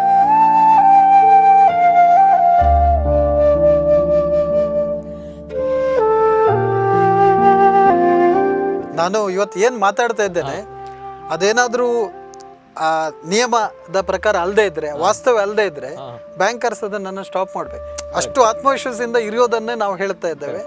ಇವತ್ತು ನೋಡಿ 25 ಲಕ್ಷ ಲಿಮಿಟ್ ದಕ್ಷಿಣ ಕನ್ನಡ ಜಿಲ್ಲೆಗಳಲ್ಲಿ 13.5%, ಬೇರೆ ಜಿಲ್ಲೆಗಳಲ್ಲಿ 14% ವೆಚ್ಚದಲ್ಲಿ ಇವತ್ತು ಸಾಲ ಸೌಲಭ್ಯ ಮನೆ ಬಾಗಿಲಿಗೆ ಸಿಗ್ತಾ ಇದೆ. ಯಾವ ದಾಖಲಾತಿ ಇಲ್ಲ. ಅಗೇನ್ ನಾನು ಹೇಳ್ತಾ ಇದ್ದೇನೆ, ಯಾಕಂದ್ರೆ ಇದರನ್ನು ನಾನು ಕಣ್ಣಾರೆ ನೋಡಿದ್ದೆ, ಎಷ್ಟು ಜನ ಅದನ್ನು ಅನುಭವಿಸ್ತಾ ಇದ್ರು. Loan facility at an affordable cost, ಕಡಿಮೆ ಬಡ್ಡಿ ದರದಲ್ಲಿ ಆ ಲೋನ್ ಸೌಲಭ್ಯವನ್ನು ಜನರಿಗೆ ತಲುಪಿಸೋದು, ಉನ್ನತವಾದ ಅವ್ರದ್ದು ಟೆಕ್ನಾಲಜಿ ಏನಿದೆ ಅದನ್ನು ಅಳವಡಿಸ್ಕೊಂಡು ಕಡಿಮೆ ಸಮಯದಲ್ಲಿ ಆ ಲೋನ್ ಅನ್ನು ಅವರಿಗೆ ತಲುಪಿಸ್. ಯಾಕಂದ್ರೆ timely credit is also very important. ಸಮರ್ಪಕವಾದ ಮೊತ್ತ, ಕಡಿಮೆ ಬಡ್ಡಿ ದರ ಮತ್ತು ಅದನ್ನ ಬೇಕಾದಾಗ ಅವರಿಗೆ ತಲುಪುವಂತ ಒಂದು ವ್ಯವಸ್ಥೆ, ಈ ಮೂರು ಏನದು ಕಂಫರ್ಟ್ ಏನಿದೆ ಬೇಕಾಗಿರುವಂಥದ್ದು ಅದನ್ನ SKDRDP ಒದಗಿಸ್ಕೊಡ್ತಾ ಇದೆ. ಇವ್ರ ಸಂಘದ ಏನ್ ಹೇಳ್ತಾರೆ ನಾವು ಲಾಲನೆ ಪಾಲನೆ ನಿರ್ವಹಣೆಯಿಂದ ಹಿಡಿದು ಎಲ್ಲ ಜವಾಬ್ದಾರಿ ಮರುಪಾವತಿಯಿಂದ ತನಕ ಎಲ್ಲ ಜವಾಬ್ದಾರಿಯನ್ನು BC ಟ್ರಸ್ಟ್ ಅವ್ರು ತಗೊಳ್ತಾರೆ. ಅವರು BC ಟ್ರಸ್ಟ್ ಅವ್ರು ಅಂತ ಹೇಳಿದ್ರೆ ಇವ್ರು ಒಬ್ರು ಕೂತ್ಕೊಂಡು ಇವ್ರಿಗೆ ಮಾನಿಟರ್ ಆಗಲ್ಲ. ಅವರ ದೊಡ್ಡ ಪ್ರಮಾಣದ ಸಿಬ್ಬಂದಿ ವರ್ಗ ಇದ್ದಾರೆ, ಅವರ ತಂತ್ರಜ್ಞಾನ ಇದೆ. Through this SKDRDP BC trust ನಾವು ತುಂಬ ಸರಳವಾಗಿ ಅವರನ್ನು ನಾವು ತಲುಪಿರ್ತೀವಿ. ಹಾಗೆ ನನಗೆ ಇವತ್ತಿನ ದಿನ ಎಷ್ಟು ಹೆಮ್ಮೆ ಅಂದರೆ, ನಾವು 1,19,000 SHG ಗುಂಪುಗಳಿಗೆ ಈ SKDRDP BC ಟ್ರಸ್ಟ್ ಮುಖಾಂತರ ಸಾಲದ ಸೌಲಭ್ಯವನ್ನು ಕೊಟ್ಟಿವಿ. ಅರೌಂಡ್ 6,000 crores 6,000 ಕೋಟಿ ಇವತ್ತಿನ ದಿನ ಔಟ್ಸ್ಟ್ಯಾಂಡಿಂಗ್ ಇತ್ತು. ಒಂದು ಅಕೌಂಟು ಸಹ ರಿಸ್ಕ್ ಫ್ರೀ ಆಗಿದೆ. ಇದು ಬ್ಯಾಂಕರ್ಸ್ಗೆ ಅತಿ ಹೆಮ್ಮೆಯಾದ ಒಂದು ಸಂಗತಿ. ಅದು ಪ್ರಯಾರಿಟಿ ಸೆಕ್ಟರ್ ಲೆಂಡಿಂಗ್. ನಮ್ಮ RBI ಅವರು ಒಂದು ಪ್ರಯಾರಿಟಿ ಸೆಕ್ಟರ್ ಲೆಂಡಿಂಗ್ ಯಾಕೆ ತಂದಿದ್ದಾರೆ ಅಂದ್ರೆ, ಅದರಲ್ಲಿ ಫಸ್ಟ್ ಗ್ರಾಮೀಣಾಭಿವೃದ್ಧಿ, ಅಗ್ರಿಕಲ್ಚರ್. ಸೊ ಇದು ಹೇಗೆ ಒಂದು ಜನರಿಗೆ, ಒಂದು ಕೃಷಿಕರಿಗೆ, ಸಾಮಾನ್ಯ ಜನರಿಗೆ ಹೇಗೆ ಅದು ತುಂಬ ಅವಶ್ಯಕತೆಯು, ಬ್ಯಾಂಕರ್ಸ್ಗೂ ಸಹ ಅದು ಪ್ಲೇಸ್ ಅ ಮೇಜರ್ ರೋಲ್, ತುಂಬಾ ಬಹುಮುಖ್ಯವಾದ ಪಾತ್ರ. ಯಾಕಂದರೆ ನಬಾರ್ಡ್ ಸಂಸ್ಥೆ ಅಂತ ಬಂದಾಗ ಬಹಳಷ್ಟು ಸ್ವಸಹಾಯ ಸಂಘಗಳನ್ನು ತಾವುಗಳು ನೋಡಿದ್ದೀರಾ ಮೇಡಮ್, ಜೊತೆಗೆ ಬಹಳಷ್ಟು ಕೋಆಪರೇಟಿವ್ ಬ್ಯಾಂಕ್ಗಳನ್ನು, ಕೋಆಪರೇಟಿವ್ ಸೆಕ್ಟರ್ಗಳನ್ನು ನೋಡಿದ್ದೀರಿ. ಹಾಗಿದ್ದಾಗ ಇಂಥ ಒಂದು ಅತ್ಯದ್ಭುತವಾದಂಥ ಸಿಸ್ಟಮ್ ಬಹುಶಃ ನಮ್ಮ ರಾಜ್ಯದಲ್ಲೇ ಎಲ್ಲೂ ಇಲ್ಲ ಅನ್ನುವಂಥದ್ದು ನನ್ನ ಒಂದು ಭಾವನೆ, ನನ್ನ ತಮ್ಮಗಳ ಪ್ರಕಾರ. ಅಂದರೆ ಬಹಳಷ್ಟು ನೋಡಿದ್ದೀರಿ ಈ ಒಂದು ಕೋಆಪರೇಟಿವ್ ಸೆಕ್ಟರ್ಗಳಲ್ಲಿ. ಏನು ಹೇಳ್ತೀರಿ ಮೇಡಮ್? ಈ BC ಅಂತ ಒಂದು ನಾವೇನು ಕಾನ್ಸೆಪ್ಟ್ ಬಗ್ಗೆ ಈಗ ಮಾತಾಡ್ತಾ ಇದ್ದೀವಿ, ಇದೊಂದು ಪರಿಕಲ್ಪನೆ 2006ನೇ ಇಸ್ವಿಯಲ್ಲಿ ಆಗಿರುವಂಥದ್ದು, ದೇಶದಾದ್ಯಂತ ಇದೆ. ಆದ್ರೆ ಇಲ್ಲಿ ನಾನು ಡಿಫ್ರೆನ್ಶಿಯೇಟರ್ ಅಂತ ಹೇಳಬೇಕು ಅಂತ ಹೇಳಿದ್ರೆ, as an SKDRDP what is a differentiator ಅಂದ್ರೆ, ಇದು ಕೇವಲ ಒಂದು ಸಾಲ ಕೊಡುವಲ್ಲಿಗೆ ನಿಲ್ಲೋದಿಲ್ಲ.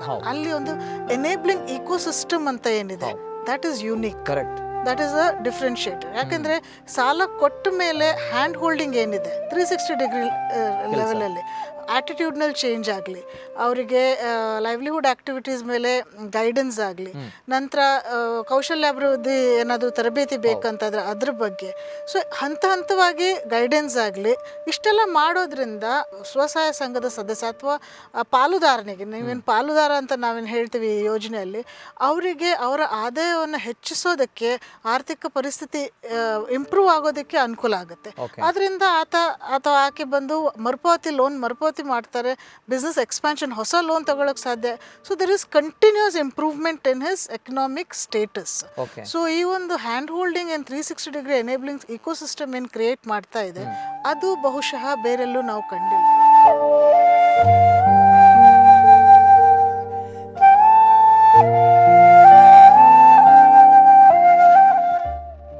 ಎಲ್ಲದಕ್ಕಿಂತ ಬಹಳ ಮುಖ್ಯವಾಗಿ ನೀವು ಗಮನಿಸಬೇಕಾಗಿರ್ತಕ್ಕಂಥದ್ದು, ಬ್ಯಾಂಕಿನಿಂದ ನೇರವಾಗಿ ಸಾಲ ಸಿಗ್ತಕ್ಕಂಥದ್ದು. ಬ್ಯಾಂಕಿನಿಂದ ನೇರವಾಗಿ ಸಾಲ ಸಿಕ್ಕಿದ್ರೆ ಏನಾಗುತ್ತೆ, ಅತಿ ಕಡಿಮೆ ಬಡ್ಡಿ ದರದಲ್ಲಿ ಸಾಲ ಸಿಗುತ್ತೆ. ನಾನು ಆಗ ಹೇಳಿದ್ದೆಲ್ಲ, ಇಷ್ಟೆಲ್ಲ ದಾಖಲಾತಿನ ಯಾಕೆ ಬ್ಯಾಂಕಿಗೆ ಕೊಡಬೇಕಂದ್ರೆ ಕಡಿಮೆ ಬಡ್ಡಿ ದರದಲ್ಲಿ ಸಾಲ ಸಿಗುತ್ತೆ ಅಂತೇಳಿ. ಬ್ಯಾಂಕಲ್ಲಿ ಕಡಿಮೆ ಬಡ್ಡಿ ದರದಲ್ಲಿ ಸಾಲ ಸಿಗುತ್ತೆ, ಆದರೆ ಯೋಜನೆ ಕಡಿಮೆ ಬಡ್ಡಿ ದರದ ಸಾಲವನ್ನ ಸ್ವಸಹಾಯ ಸಂಘಗಳಿಗೆ ಇದು ಯಾವ ದಾಖಲೆ, ಯಾವ ವ್ಯವಸ್ಥೆ ಇಲ್ಲದೆ ಕೊಡ್ತಕ್ಕಂಥದ್ದು. ಯಾಕಂದ್ರೆ ಅದರ ಎಲ್ಲ ಒಂದು ಜವಾಬ್ದಾರಿಯನ್ನ ತನ್ನ ಶಕ್ತಿಯನ್ನು ಧಾರೆ ಎರೆದು ಅದನ್ನು ಕೊಟ್ಟಿರ್ತಕ್ಕಂಥದ್ದು ಯೋಜನೆ. ಆ ನಂಬಿಕೆ, ತನ್ನ ಶಕ್ತಿಯನ್ನು ಧಾರೆ ಎರೆದು ಇವತ್ತು ಲಕ್ಷಾಂತರ ಬಡವರಿಗೆ ಅಂಥ ಒಂದು ವ್ಯವಸ್ಥೆಯನ್ನು ಒದಗಿಸಿಕೊಟ್ಟಿರ್ತಕ್ಕಂಥದ್ದು. ಹೀಗಾಗಿ ಬ್ಯಾಂಕ್ ಅತೀ ಕಡಿಮೆ ಬಡ್ಡಿ ದರದಲ್ಲಿ ಸಾಲವನ್ನು ಕೊಡ್ತಕ್ಕಂಥದ್ದು. ಇದಕ್ಕೆ ಈ ಎಲ್ಲ ಪ್ರಕ್ರಿಯೆಗಳನ್ನ ನಡೆಸ್ತಕ್ಕಂಥ ಒಂದು ವ್ಯವಸ್ಥೆಗೆ ಉದಾಹರಣೆ ನಮ್ಮ ಗ್ರಾಮಾಭಿವೃದ್ಧಿ ಯೋಜನೆ 45,000 ಕಾರ್ಯಕರ್ತರಿದ್ದಾರೆ ರಾಜ್ಯಾದ್ಯಂತ. ಅಂದ್ರೆ ಯೋಜನೆಯಲ್ಲಿ ಈ ಒಂದು ವ್ಯವಸ್ಥೆಯನ್ನ ನಿರ್ವಹಿಸಲಿಕ್ಕೆ, ಈ ಒಂದು ಸಾಲ ಸೌಲಭ್ಯ ಪಡೆದುಕೊಳ್ಳೋದಾಗ್ಲಿ ಮರುಪಾವತಿ ಮಾಡಬೇಕಾಗ್ಲಿ, ಇದಕ್ಕೆ ಒಂದು ವೇಳೆ ನಮ್ಮ ಸದಸ್ಯರು ಬ್ಯಾಂಕಿಗೆ ಹೋಗೋದಂತಾದ್ರೆ ತಿಳ್ಕೊಳ್ಳಿ, ಬ್ಯಾಂಕ್ 10 ಗಂಟೆಗೆ ಓಪನ್ ಆಗುತ್ತೆ. ಇವರು ಸಾಲದ ಮರುಪಾವತಿ ಕಟ್ಟಲಿಕ್ಕೆ ಹೋಗ್ಬೇಕಂದ್ರೆ 10 ಗಂಟೆಗೆ ಕೌಂಟ್ರಲ್ಲಿ ಹೋಗಿ 11 ಗಂಟೆಗೆ ಕಟ್ಟಿ ಚಲನ್ ಮಾಡಿ 1 ಗಂಟೆಗೆ ಮನೆಗೆ ಬಂದು ಮತ್ತೆ ಎಲ್ಲಿಗೆ ಅವ್ರಿಗೆ ಕೆಲಸಕ್ಕೆ ಹೋಗ್ಲಿಕ್ಕಾಗತ್ತೆ? ಒಂದು ದಿನ ಸಂಪೂರ್ಣ ಅವ್ರದ್ದು ವ್ಯರ್ಥ ಆಗುತ್ತೆ. ಸಾಲ ಬೇಕಂದ್ರೆ ಬ್ಯಾಂಕಿಗೆ ಅನೇಕ ಸರಿ ಓಡಾಡಬೇಕಾಗುತ್ತೆ. ಸೊ ಈ ದೃಷ್ಟಿಕೋನದಲ್ಲಿ ಏನು ಮಾಡಿದೆ ಅಂದರೆ, ಬ್ಯಾಂಕ್ಗಳು ನಮಗೆ ಸೇವಾ ಕೇಂದ್ರಗಳನ್ನು ಗ್ರಾಮೀಣ ಮಟ್ಟದಲ್ಲೇ ತೆರೀಲಿಕ್ಕೆ ಅವಕಾಶ ಮಾಡಿಕೊಟ್ಟಿದೆ. ಬ್ಯಾಂಕಿನ ಸೇವೆಗಳನ್ನು ಅಧಿಕೃತವಾಗಿ ಗ್ರಾಮೀಣ ಮಟ್ಟದಲ್ಲಿ ಅವ್ರು ಇರುವ ಸ್ಥಳದಲ್ಲೇ ಸಲ್ಲಿಸಲಿಕ್ಕೆ ನಮಗೆ ಅವಕಾಶ ಮಾಡಿಕೊಟ್ಟು, ಬ್ಯಾಂಕಿನ ಒಂದು ರೀತಿಯ ಅಧಿಕೃತ ಸೇವಾ ಕೇಂದ್ರ ಅಂತ ಬೆಳಿಗ್ಗೆ 6:30ಗೆ ನಮ್ಮದು ಸೇವಾ ಕೇಂದ್ರ ಶುರುವಾಗುತ್ತೆ. ಯಾಕಂದರೆ 6:30ಯಿಂದ 8:30 ಒಳಗೆ ಅವ್ರಿಗೆ ಕಟ್ಟಲಿಕ್ಕೆ ಅವಕಾಶ ಆಗಿ ಅವ್ರ ಕೆಲಸಕ್ಕೆ ಹೋಗೋರು ಹೋಗ್ಬೋದು, ಅವರ ಇಡೀ ದಿನ ವ್ಯರ್ಥ ಆಗಬಾರ್ದು. ಆ ದೃಷ್ಟಿಕೋನದಿಂದ ನಾವು ಸೇವಾ ಕೇಂದ್ರಗಳನ್ನು ಅವರಿರೋ ಊರಲ್ಲೇ ಮಾಡಿರ್ತಕ್ಕಂಥದ್ದು. ಇಡೀ ವ್ಯವಸ್ಥೆ ಅವರ ಮನೆ ಬಾಗಿಲಲ್ಲೇ ಸಿಗ್ತಕ್ಕಂಥದ್ದು ಮತ್ತು ಕಡಿಮೆ ಬಡ್ಡಿ ದರದಲ್ಲಿ. ಯಾವ ಒಂದು ಈ ಪ್ರಕ್ರಿಯೆಗಳು ಇಲ್ಲದೆ ಬಹುಶಃ ಈ ವ್ಯವಸ್ಥೆ ಬಡವರ ಪಾಲಿಗೆ ಬಹಳ ದೊಡ್ಡ ವರದಾನ. ಬ್ಯಾಂಕಿಂಗ್ ವ್ಯವಸ್ಥೆ ಅವರ ಹಳ್ಳಿಗೆ ಬಂದಿದೆ, ಎಲ್ಲ ಒಂದು ಅಡ್ವಾಂಟೇಜಸ್ಗಳು, ಧನಾತ್ಮಕ ಅಂಶಗಳು, ಕಡಿಮೆ ಬಡ್ಡಿ ದರದ ವ್ಯವಸ್ಥೆ ಅವರ ಮನೆ ಬಾಗಿಲಿಗೆ ಬಂದಿದೆ. ಆದರೆ ಯಾವುದೇ ತಲೆಬಿಸಿ ಇಲ್ಲ, ಇಷ್ಟೆಲ್ಲ ಒದಗಿಸ್ಬೇಕಂತೇನೆ ಆ ತಲೆಬಿಸಿ ಎಲ್ಲ ಯೋಜನೆ ತೆಗೆದುಕೊಳ್ಳುತ್ತೆ. ಈ ಪ್ರಕ್ರಿಯೆಗಳನ್ನು ಈ 12,700 ಗ್ರಾಹಕ ಸೇವಾ ಕೇಂದ್ರಗಳಿದೆ, ಅದಕ್ಕೆ ಬೇಕಾಗಿರ್ತಕ್ಕಂಥ ತಂತ್ರಜ್ಞಾನಗಳು, ಕ್ಯಾಶ್ ವೆಹಿಕಲ್ಗಳು, 250 ಕ್ಯಾಶ್ ವೆಹಿಕಲ್ಸ್ಗಳಿದೆ, ಪ್ರೊಕ್ಯೂರ್ ಮಾಡಿ ಬ್ಯಾಂಕಿಗೆ ಡೆಪಾಸಿಟ್ ಮಾಡ್ತಕ್ಕಂಥದ್ದು. ಇದೆಲ್ಲ ನಿರ್ವಹಣೆ ಮಾಡಲಿಕ್ಕೆ ಬ್ಯಾಂಕ್ ನಮಗೆ 5% ಸೇವಾ ಶುಲ್ಕ ಕೊಡುತ್ತೆ ವರ್ಷಕ್ಕೆ ಹೊರಬಾಕಿಯ ಮೊತ್ತದ ಮೇಲೆ 5%. ಇವತ್ತು 10% ಸೇವಾ ಶುಲ್ಕವನ್ನು ಪಡಿಬೋದು, ಆದರೆ ಸಂಸ್ಥೆಯ ಅಧ್ಯಕ್ಷರು ಕೇವಲ 5%, ಅಂದರೆ ವೆರಿ ಮಿನಿಮಲ್. ಇವತ್ತು ನಮ್ಮ BC ವ್ಯವಸ್ಥೆಯಲ್ಲಿ 6-7% ಬ್ರೇಕ್ ಇವನ್ ಪಾಯಿಂಟ್ ಅಂತ ಹೇಳ್ತಾರೆ. ಅಂದರೆ ನಿರ್ವಹಣಾ ವೆಚ್ಚನೇ ಅಷ್ಟು ಬರುತ್ತೆ. 100 ರೂಪಾಯಿ ಸಾಲ ಕೊಟ್ಟರೆ ಆ 100 ರೂಪಾಯಿ ಸಾಲ ಕೊಟ್ಟು ಒಂದು ವರ್ಷದಲ್ಲಿ ಇಡೀ ವಸೂಲಿ ಮಾಡುವ ಪ್ರಕ್ರಿಯೆಗೆ ಬ್ಯಾಂಕ್ 5 ರೂಪಾಯಿ ಕಮಿಷನ್ ಕೊಡುತ್ತೆ. ಆದರೆ ಅದನ್ನು ನಿರ್ವಹಣೆ ಮಾಡಲಿಕ್ಕೆ ಸುಮಾರು 6 ರೂಪಾಯಿವರೆಗೂ ಖರ್ಚು ಬರುತ್ತೆ. ಆದರೆ ಗ್ರಾಮಾಭಿವೃದ್ಧಿ ಯೋಜನೆಯ ಕಾರ್ಯಕರ್ತರು ಬ್ಯಾಂಕಿನಷ್ಟು ಸ್ಯಾಲ್ರಿ ಪಡೆಯೋದಿಲ್ಲ, ಕಡಿಮೆ ಸ್ಯಾಲ್ರಿಯಲ್ಲಿ ಸೇವಾ ಮನೋಭಾವದಿಂದ ಕೆಲಸ ಮಾಡ್ತಾರೆ. ಮತ್ತು ನಮಗೆ ಎಲ್ಲ ರೀತಿಯಿಂದ ಸಪೋರ್ಟ್, ಇಡೀ ಸಮಾಜವೇ ಸಪೋರ್ಟ್ ಮಾಡ್ತೀವಿ. ಇವತ್ತೊಂದು ನಮ್ಮ ಸೇವಾ ಕೇಂದ್ರ ಅಂದರೂ ಒಳ್ಳೆಯ ಕೆಲಸ ಮಾಡ್ತಿದ್ರೆ, ಸಮಾಜ ಸೇವೆ ಕೆಲಸ ಮಾಡ್ತಿದ್ರೆ, ಬೇರೆಯವರಿಗಿಂತ ಕಡಿಮೆ ಬಾಡಿಗೆಗೆ ನಮಗೆ ಕೊಡ್ತಾರೆ. ಕಡಿಮೆ ವೆಚ್ಚದಲ್ಲಿ ನಾವು ಈ ಒಂದು ಸೇವೆಗಳನ್ನು ಕೊಡೋದ್ರಿಂದ 5% ಸೇವಾ ಶುಲ್ಕದ ಒಳಗೆ ನಮ್ಮ ವೆಚ್ಚಗಳನ್ನು ತೂಗಿಸ್ಕೊಳ್ತೇವೆ. ಸ್ಯಾಲ್ರಿ ಇರ್ಬೋದು, ಈ ಎಲ್ಲ ವ್ಯವಸ್ಥೆ ಇರ್ಬೋದು, ತಂತ್ರಜ್ಞಾನ, ವೆಹಿಕಲ್ಸು, ಆಫೀಸ್ ರೆಂಟು, ಟ್ಯಾಕ್ಸೇಷನ್ಸು, ಇದೆಲ್ಲ ವೆಚ್ಚವನ್ನು ನಾವು ಸರಿದೂಗಿಸ್ತೇವೆ. ಒಂದು ವೇಳೆ ಉದಾಹರಣೆ 4 ರೂಪಾಯಿ 30 ಪೈಸೆ ನಮ್ಮ ವೆಚ್ಚ ಆಯ್ತು ಅಂತ ಇಟ್ಕೊಳ್ಳಿ, 4 ರೂಪಾಯಿ 10 ಪೈಸೆ ವೆಚ್ಚ ಆಯ್ತು ಅಂದ್ಕೊಳ್ಳಿ. ರಿಮೈನಿಂಗ್ ಪೋರ್ಷನ್ ಏನು? ಬಹಳ ಇಂಟ್ರೆಸ್ಟಿಂಗ್ ಪಾಯಿಂಟ್. ಬ್ಯಾಂಕ್ 5 ರೂಪಾಯಿ ಕೊಟ್ಟಿದೆ, 4 ರೂಪಾಯಿ 10 ಪೈಸೆ ನಮ್ಮ ವೆಚ್ಚ ಆಗಿದೆ, 90 ಪೈಸೆ ಉಳಿದಿದೆ. ಆ 90 ಪೈಸೆ ಏನಿದೆ, ಆ ಮಿಗತೆ ಏನಿದೆ, ಅದನ್ನ ಸಮಾಜಕ್ಕೆ ಅರ್ಪಣೆ ಮಾಡ್ತಕ್ಕಂತಹ ಏಕೈಕ ಚಾರಿಟೇಬಲ್ ಟ್ರಸ್ಟ್ ಶ್ರೀ ಕ್ಷೇತ್ರ ಧರ್ಮಸ್ಥಳ ಗ್ರಾಮಾಭಿವೃದ್ಧಿ ಯೋಜನೆ. ಇದು ಚಾರಿಟೇಬಲ್ ಟ್ರಸ್ಟ್. ಈ 90 ಪೈಸೆ ಇದನ್ನು ಸ್ಥಾಪನೆ ಮಾಡಿದವರಿಗೆ ಹೋಗಲ್ಲ, ಟ್ರಸ್ಟಿಗೆ ಹೋಗಲ್ಲ. ಯಾಕಂದ್ರೆ ಚಾರಿಟೇಬಲ್ ಟ್ರಸ್ಟ್ ಆಕ್ಟ್ ಪ್ರಕಾರ ಆ ಉದ್ದೇಶ ಇಟ್ಕೊಂಡೇ ಮಾಡಿರ್ತಕ್ಕಂಥದ್ದು. ಇವತ್ತು ಬೇರೆ ಎಲ್ಲ ಮೈಕ್ರೋ ಫೈನಾನ್ಸ್ಗಳು ಒಂದು ವ್ಯವಸ್ಥೆಯಲ್ಲಿ ಇರ್ತಕ್ಕಂಥದ್ದು. ಅದರ ಬಗ್ಗೆ ನಮ್ಮ ಒಂದು ಇಡೀ ಒಂದು ಅರ್ಥವ್ಯವಸ್ಥೆಯಲ್ಲಿ ಅದು ಒಂದು ಭಾಗ, ತನ್ನದೇ ಆದ ಅದು ಚಟುವಟಿಕೆಗಳನ್ನ ಮಾಡ್ತಾ ಇದೆ. ಕಂಪನಿಗಳಾಗಿದೆ, NBFCಗಳಾಗಿದೆ, ಅಥವಾ ಒಂದು ಪಾರ್ಟ್ನರ್ಶಿಪ್ ಅಲ್ಲಿ ಇದೆ. ಅಂದ್ರೆ ಅದರಲ್ಲಿ ಏನೇ ಆಕ್ಟಿವಿಟಿ ಮಾಡಿದಾಗ ಲಾಭಗಳು ಅದರ ಪ್ರವರ್ತಕರಿಗೆ ಹೋಗುತ್ತೆ, ಶೇರ್ ಹೋಲ್ಡರ್ಸಿಗೆ ಹೋಗುತ್ತೆ. ಆದರೆ ಇದು ಚಾರಿಟೇಬಲ್ ಟ್ರಸ್ಟ್ ಅಲ್ಲಿ ಬ್ಯಾಂಕ್ ಕೊಡುವ ಸೇವಾ ಶುಲ್ಕದಲ್ಲಿ ಏನಾದರೂ ಮಿಗತೆ ಉಳಿದ್ರೆ ಅದನ್ನು ಪುನಃ ಸಮಾಜಕ್ಕೆ ಅರ್ಪಿಸ್ತಕ್ಕಂಥದ್ದು.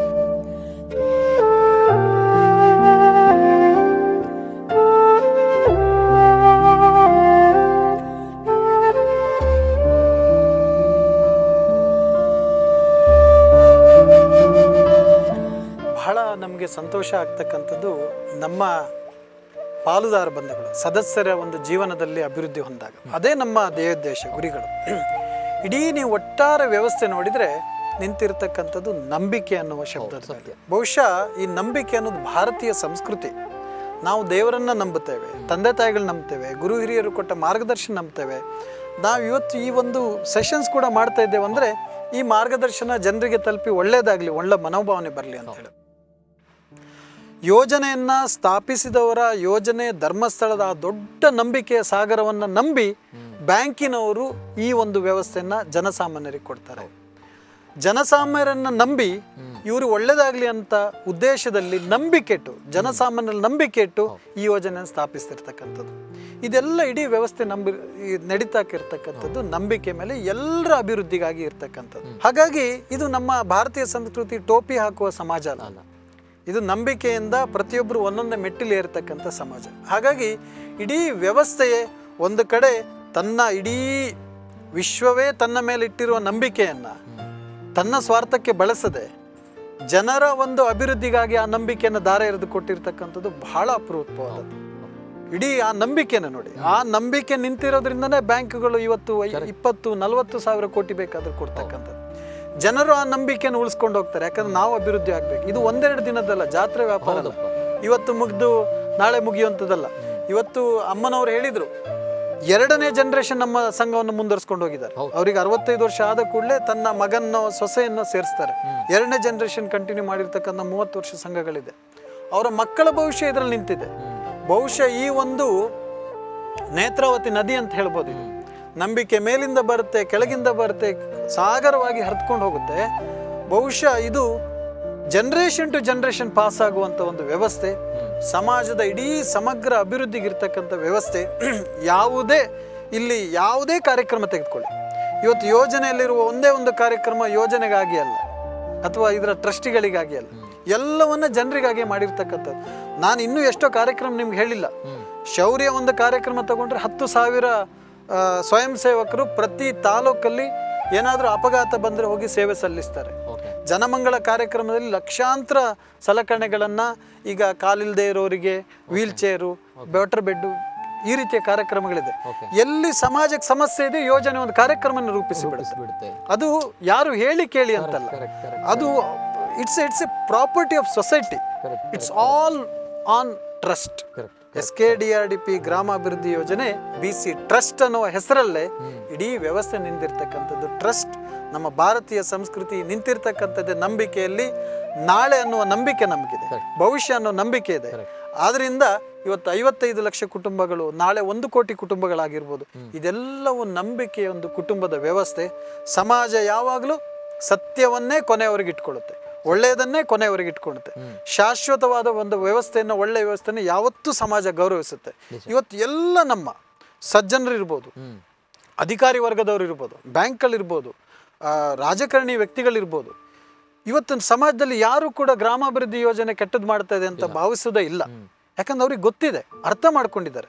ಬಡವರ ಬಗ್ಗೆ ಕಾಳಜಿ ಹೊಂದಿರಿದವರು, ಮಹಿಳೆಯರ ಬಗ್ಗೆ ಕಾಳಜಿ ಹೊಂದಿರತಕ್ಕಂಥವ್ರು, ರೈತರ ಬಗ್ಗೆ ಕಾಳಜಿ ಅಸಹಾಯಕರ ಬಗ್ಗೆ ಏನಾದರೂ ಕನಿಕರ ಇದೆ ಅಂದರೆ ಅವರು ಗ್ರಾಮಾಭಿವೃದ್ಧಿ ಯೋಜನೆಗೆ ಖಂಡಿತ ಪ್ರೋತ್ಸಾಹ ನೀಡ್ತಾರೆ.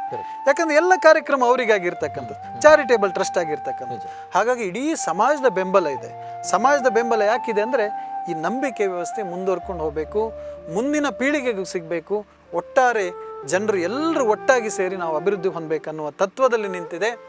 ನಮ್ಮ ಎಲ್ಲ ಫಲಾನುಭವಿಗಳು ಅಭಿವೃದ್ಧಿ ಹೊಂದೋದೇ ನಮ್ಮ ಉದ್ದೇಶ, ನಮ್ಮ ಕನಸು. ನಮ್ಮ ಸಂಸ್ಥೆಯನ್ನು ಸ್ಥಾಪಿಸಿದವರ ಕನಸಾಗಿರ್ತಕ್ಕಂಥದ್ದು. ಆ ಕನಸಿನ ಒಂದು ಆಧಾರವನ್ನು ಇಟ್ಟುಕೊಂಡೇ ನಾವು ಇನ್ನಷ್ಟು ಸೇವೆ ಮಾಡ್ತೇವೆ. ಅವರು ಅಭಿವೃದ್ಧಿ ಹೊಂದೋದೇ ನಮ್ಮ ಶಕ್ತಿ. ಇನ್ನಷ್ಟು ಸೇವೆ ಮಾಡಲಿಕ್ಕೆ ನಾವಿರ್ತಕ್ಕಂಥದ್ದು, ನಮ್ಮ ಕಾರ್ಯಕರ್ತರಿರ್ತಕ್ಕಂಥದ್ದು. ಹಾಗಾಗಿ ಈ ಸೇವೆಗಳು ಇನ್ನಷ್ಟು ಪ್ರಜ್ವಲವಾಗಿ, ಉಜ್ವಲವಾಗಿ ಮುಂದೆ ಒರೆಯುತ್ತೆ, ಮುಂದೆ ಬೆಳೆಯುತ್ತೆ ಅನ್ನೋದನ್ನು ಈ ಸಂದರ್ಭದಲ್ಲಿ ಹೇಳ್ತೇನೆ. ಇತ್ತೀಚೆಗೆ ಒಂದು ನಾನು ಲೇಖನ ಬರೆದೆ, ಗ್ರಾಮಾಭಿವೃದ್ಧಿ ಯೋಜನೆ ಅನ್ನುವ ಕಲ್ಪವೃಕ್ಷ ಅಂತ. ಹಾಗೆ ಅದೊಂದು ಕಲ್ಪವೃಕ್ಷದ ಹಾಗೆ ಇನ್ನೆಷ್ಟು ರೆಂಬೆ ಕೊಂಬೆಗಳು ಮೂಡ್ಲಿಕ್ಕುಂಟ, ಇನ್ನೆಷ್ಟು ಸಿಬ್ಬಂದಿಗಳು, ಇನ್ನೆಷ್ಟು ಕಾರ್ಯಕರ್ತರು, ಇನ್ನೆಷ್ಟು ಜನರಿಗೆ ಅದು ಆಸರೆ ಆಗ್ಲಿಕ್ಕುಂಟು. ಇದರ ನಿರಂತರತೆ, ಒಂದು ಕಾರ್ಯಕ್ರಮ ಶುರುವಾಗಿ ಅಲ್ಲಿಗೆ ಮುಗಿಯೋದು ಅನೇಕ ಸಲ ನಾವು ನೋಡ್ತೇವೆ, ಎಲ್ಲ ಕಡೆ ನೋಡ್ತೇವೆ. ಆದರೆ ಈ ನಿರಂತರತೆ ಮತ್ತು ಇಷ್ಟೊಂದು ಜನರನ್ನು ಒಳಗೊಳ್ಳುವಿಕೆ ಇದು ನಿಜವಾಗಿ ಬಹಳ ಅಪರೂಪ ಅಂತ ನಾನು ಭಾವಿಸ್ತೇನೆ. ಸ್ವಸಹಾಯ ಸಂಘದ ಮೂಲಕ ಕ್ರಿಯೇಟೆಡ್ ಆಪರ್ಚುನಿಟಿ, ಅವಕಾಶಗಳ ನಿರ್ಮಾಣ ಮಾಡಿದೆ. ಮತ್ತೆಲ್ಲ ಬೇರೆ ಅವರಿಗೆ ಹಣ ಕೊಡೋದು ಬಿಡೋದು, ಆ ಪ್ರೋಗ್ರಾಮ್ ಈ ಪ್ರೋಗ್ರಾಮ್ ಎಲ್ಲೂ ಕೂಡ ಯಾಕೆ ಅಂತಂದರೆ ಅವರಲ್ಲಿ ಪರಿವರ್ತನೆಯನ್ನು ತರಬೇಕು ಅಂತ. ಈ ಪರಿವರ್ತನೆ ಹೇಗಿರಬೇಕು ಅಂತಂದರೆ ಪ್ರಬುದ್ಧತೆಯಿಂದ ಕೊಡಿರಬೇಕು. ಈಗ ಒಂದು ಹೆಣ್ಮಗಳು ಮೀಟಿಂಗಿಗೆ ಬರ್ತಾಳೆ ಅಂದರೆ ಅವಳಿಗೆ ಸಾಲ ಕೊಡೋದು ಮುಖ್ಯ ಅಲ್ಲ, ನೀವು ಎಷ್ಟು ಸಾಲ ಕೊಡಿದ್ದೀರಿ ಅನ್ನೋದು ಮುಖ್ಯ ಅಲ್ಲ. ಅದರ ಬದಲಾಗಿ ಆಕೆಗೆ ಪ್ರಜ್ಞಾವಂತಿಕೆ, ಅವಳಿಗೆ ಮೋಟಿವೇಶನ್, ಪ್ರೇರಣೆ ಕೊಟ್ಟು ಚಿಂತನಾ ಶಕ್ತಿಯನ್ನು ಹೆಚ್ಚಿಸಿ ಅವಳು ಹೇಗೆ ತನ್ನ ವ್ಯಕ್ತಿತ್ವವನ್ನು ಬದಲಾಯಿಸಿಕೊಳ್ತಾಳೆ, ಅವಳು ಎಷ್ಟು ಕೊಡುಗೆಯನ್ನು ಕೊಡಬಲ್ಲರು ಅನ್ನುವಂಥದ್ದು ಬಹಳ ಮುಖ್ಯ. ಹಾಗಾಗಿ ನಮ್ಮ ಈ ಯೋಜನೆಯ ಒಂದು ಉದ್ದೇಶವೇ ಪರಿವರ್ತನೆ.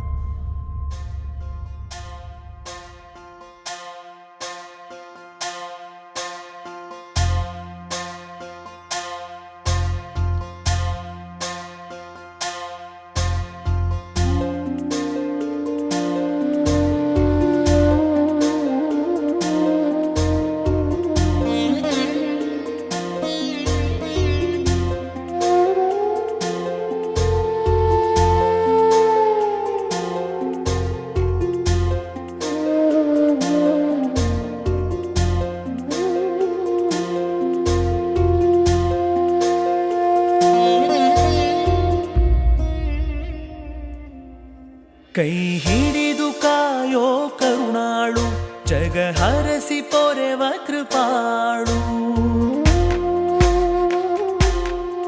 ಕೈ ಹಿಡಿದು ಕಾಯೋ ಕರುಣಾಳು, ಜಗ ಹರಸಿ ಪೊರೆವ ಕೃಪಾಳು. ಈ ಕುಡುಮದಲ್ಲಿ ನೆಲೆ ನಿಂತ ಕಾಮಧೇನು, ಕರುನಾಡ ಜನರ ಕಳಶವೇ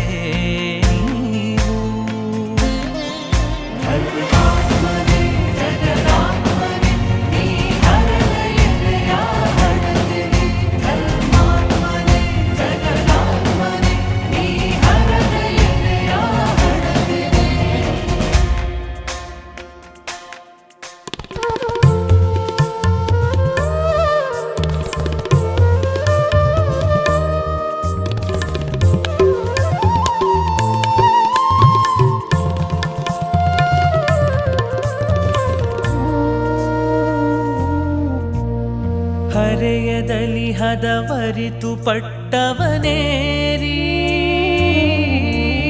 ಸ್ಪಂದಿಸುವ ಮಾತೃಶ್ರೀ ಜೊತೆಯಲ್ಲಿ ಸೇರಿ.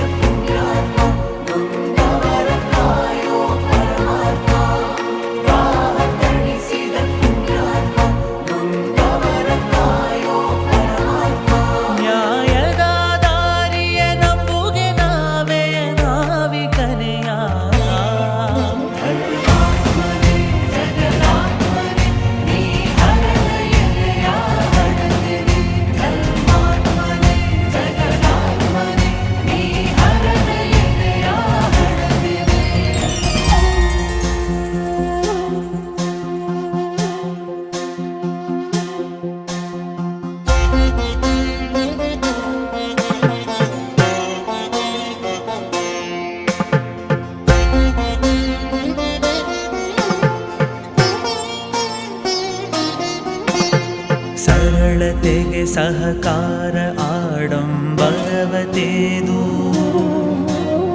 ಧರ್ಮಗಳ ಒಡಲಾಳ ಅರಿತ ಶ್ವೇತ ಸಾಧು. ಸರಳತೆಗೆ ಸಹಕಾರ